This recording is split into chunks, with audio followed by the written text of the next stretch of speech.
마블 세계관에서 인피니티 스톤은 우주가 태어나면서 만들어진 근본적인 힘입니다. 그래서 6개의 스톤을 다 모으면 우주를 지배할 수 있다는 설정이죠.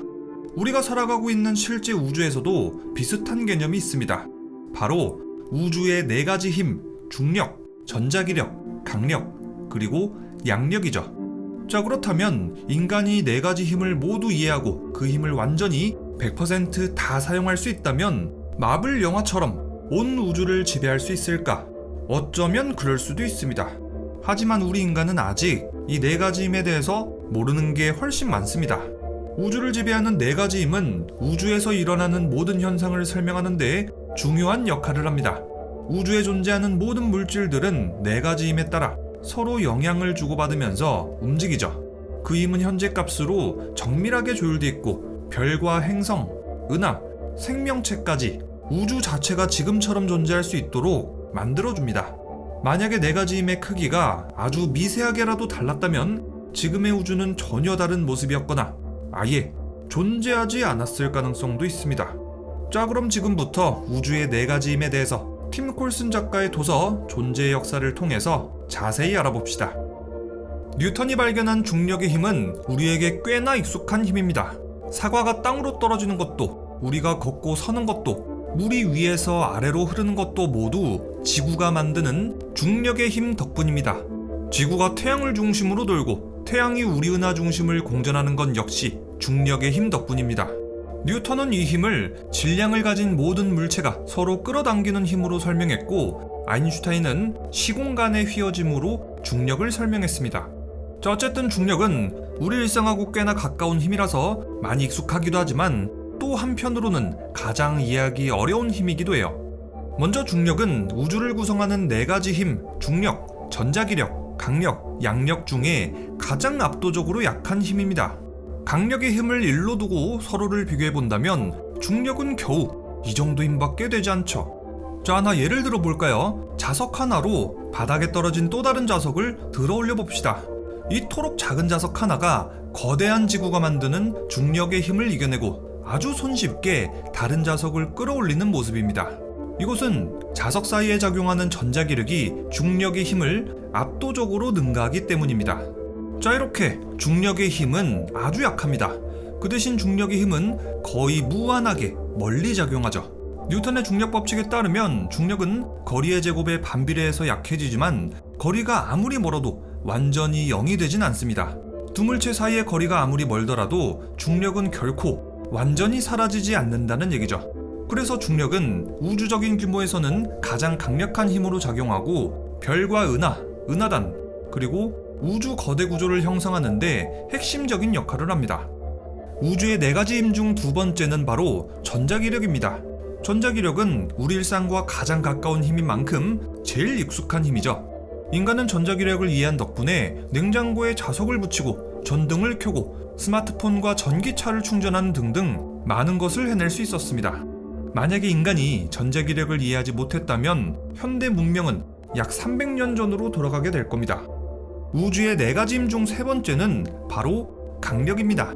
자, 여기 원자핵이 있다고 쳐봐요. 이 원자핵 안에는 양성자와 중성자가 있는데요.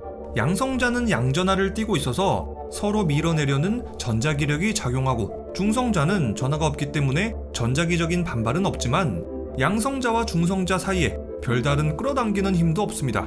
이때 강력은 마치 강력 본드처럼 양성자와 중성자가 서로 딱 붙어있게 만들어주는 힘입니다. 덕분에 양성자와 중성자는 서로 찰싹 붙어서 하나의 원자핵을 이룰 수 있게 되죠.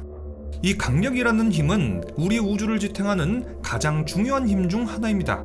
만약에 강력이 없다면 양성자와 중성자가 서로 떨어져 버려서 원자핵이 붕괴되고 우리가 알고 있는 모든 물질들도 존재할 수 없게 되거든요. 강력의 이해는 인류 문명의 발전에도 지대한 영향을 줬습니다.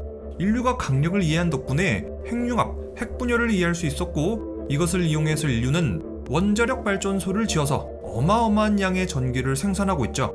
또 강력을 이해한 덕분에 별에서 핵융합 반응이 일어나는 이유에 대해서 알 수 있게 됐습니다. 자, 이제 마지막으로 양력입니다.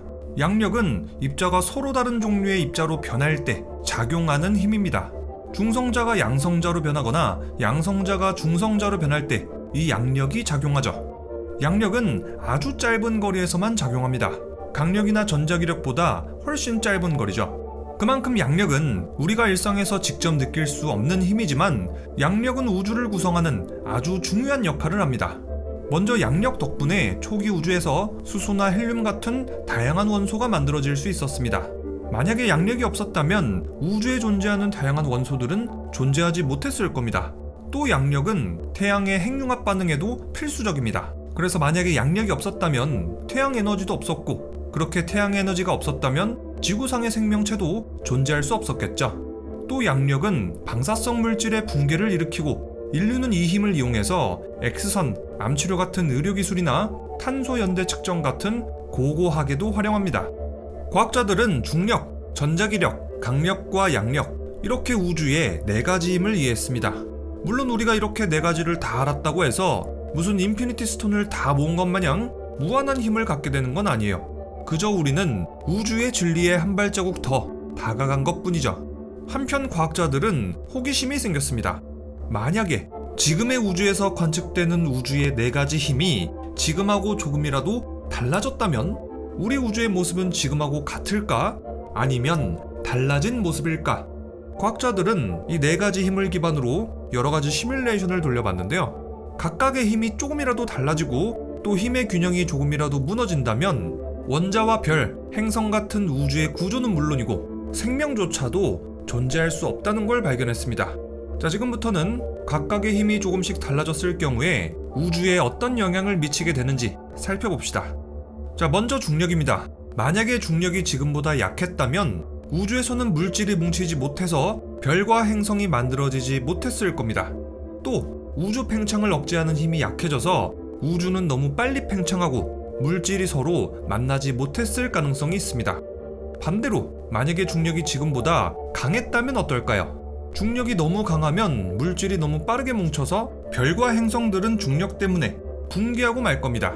초신성 폭발은 더 자주 일어나고 그 결과 별과 행성들은 안정적으로 만들어지지 못하게 되죠. 또 우주의 팽창이 느려지고 결국 우주가 다시 하나의 점으로 쪼그라드는 빅크런치로 이어질 수도 있을 겁니다. 자, 다음 전자기력을 봅시다. 만약에 전자기력이 지금보다 약했다면 원자핵이 전자를 붙잡지 못하게 되면서 결국 원자가 만들어지지 않습니다. 원자가 만들어지지 않으면 화학 반응도 불가능하기 때문에 분자와 물질 역시도 만들어지지 못하게 되죠. 또 전자기력이 약하다면 빛의 에너지도 약해지기 때문에 생명체가 존재했더라도 생명체가 사용할 수 있는 에너지원은 부족해질 겁니다. 반대로 만약에 전자기력이 지금보다 너무 강했다면 전자는 원자에게 너무 강하게 붙잡혀서 원자가 너무 안정적으로 변하고 맙니다. 그 결과 원자 간의 화학 반응은 거의 일어나지 않게 되고 원자 간의 결합이 필요한 물질들은 탄생하지 못하게 될 겁니다. 자, 예를 들어서 물의 경우를 보죠. 물은 하나의 산소 원자, 2개의 수소 원자가 공유 결합해서 H2O가 된 결과입니다. 그런데 만약에 전자기력이 너무 강해져서 원자 간의 화학 반응이 일어나지 않는다면 물 분자는 더 이상 만들어지지 못하겠죠. 생명체와 화학 반응에 필수적인 물이 없다면 생명체는 존재할 수 없는 거예요.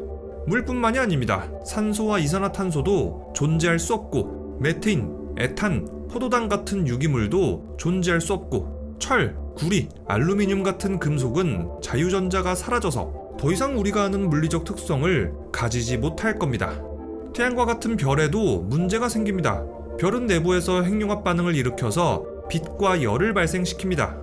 그런데 전자기력이 너무 강해진다면 핵융합 반응이 억제되고 결국 모든 생명의 에너지를 주는 별은 연료가 고갈되고 시들고 맙니다. 자, 다음 강력이 변했을 경우를 보죠. 만약에 강력이 지금보다 약했다면 양성자와 중성자는 서로 붙어있지 못하게 됩니다. 원자핵이 만들어지지 않는다면 모든 물질들은 원자 단위 이하로 붕괴되고 온 우주에는 오직 가루만 가득했을 겁니다. 또 강력이 너무 약하다면 별 내부에 있는 수소는 헬륨으로 변할 수 없게 됩니다. 이렇게 된다면 태양과 같은 별 내부에서는 더 이상 빛과 열과 같은 에너지를 방출하지 못하게 되겠죠. 그 결과 태양과 같은 별은 더 이상 존재하지 않게 되고 생명체도 탄생하지 못했겠죠. 반대로 만약에 강력이 지금보다 강했다면 양성자와 중성자가 너무 쉽게 결합해서 원자핵은 지나치게 무거워집니다. 이렇게 되면 우주의 원소 구성이 완전히 달라지게 되고 생명에 필요한 원소들은 만들어지지 않았을 겁니다. 마지막으로 양력을 봅시다. 만약에 양력이 지금보다 약했다면 방사성 붕괴가 거의 일어나지 않아서 원소의 변화는 멈추게 됩니다. 새로운 원소는 더 이상 탄생하지 않는 거죠. 태양에서 수소가 헬륨으로 변환되는 과정에도 양력이 필요합니다. 그런데 만약에 양력이 약하다면 태양은 에너지를 제대로 내지 못하고 그렇게 된다면 지구의 생명체는 존재할 수 없게 되겠죠. 반대로 만약에 양력이 지금보다 너무 강했다면 방사성 붕괴가 지나치게 빠르게 일어나고 우주의 안정적인 원소들은 모두 불안정해질 겁니다. 또 별의 중심에서 핵융합은 너무 빨리 진행되고 결국 별의 수명은 짧아지게 될 겁니다. 자, 이렇게 지금까지 팀 콜슨 작가의 도서 존재의 역사를 바탕으로 우주의 4가지 힘에 대해서 알아봤습니다. 우주의 4가지 힘은 현재 값으로 정밀하게 조율되어 있습니다. 덕분에 별과 행성, 은하, 그리고 우리 인간과 같은 생명체가 존재할 수 있었죠. 만약에 힘의 크기가 조금이라도 달랐다면 지금의 우주는 전혀 다른 모습이거나 아예 존재하지 않았을 가능성도 큽니다. 그렇다면 왜 하필 우주의 4가지 힘은 지금과 같은 힘을 갖게 됐을까? 꼭 누군가가 지금의 우주가 아름답게 완성되고 반드시 인류와 지구에서 살고 있는 생명체가 탄생할 수 있도록 아주 미세하게 힘의 수치를 조정한 것 같이 말이에요. 자, 이것을 바로 미세 조정된 우주라고 합니다. 미세 조정된 우주는 지금의 우주가 우연이 아니라 필연이고 우주의 4가지 힘이 지금과 같은 수치를 가지게 된 건 무언가의 개입이 있었다고 봅니다. 물론 이것은 전혀 증명할 수 없는 영역이긴 하지만 이것은 과학자들과 철학자들 사이에서 우주와 생명체에 대한 기원과 존재 이유에 대한 깊은 논의를 불러일으키고 있습니다. 오늘 소개하는 팀 콜슨 작가의 도서 존재의 역사 역시도 이와 같은 논의를 담고 있습니다.